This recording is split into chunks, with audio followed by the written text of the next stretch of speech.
So we are going to solve this equation involving modulus function.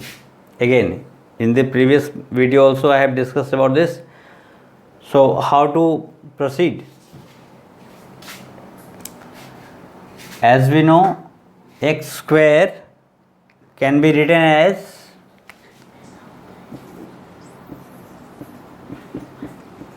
mod of x square.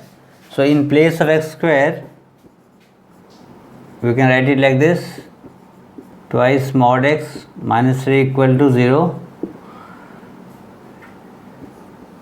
Now let mod of x equals to t. Substitute t in place of mod of x.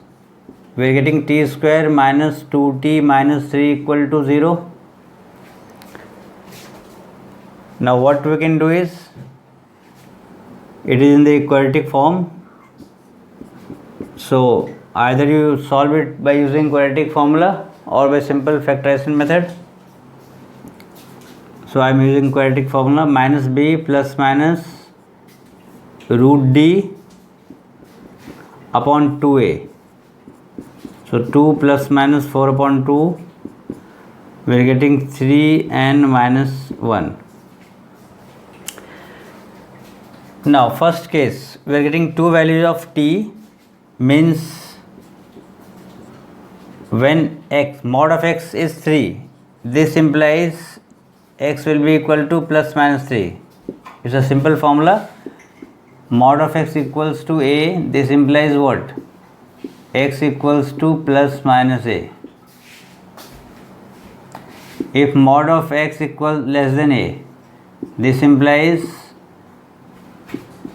x will be more than minus a and less than a. And if mod of x is more than a,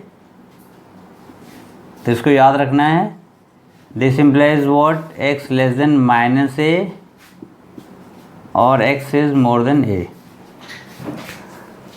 So from taking first value, we are getting two answers: x equal to plus minus 3, which is correct one. Now second value, put second value: mod of x equals to minus 1. This is not possible because mod of any number has to be more than equal to 0. Since mod of x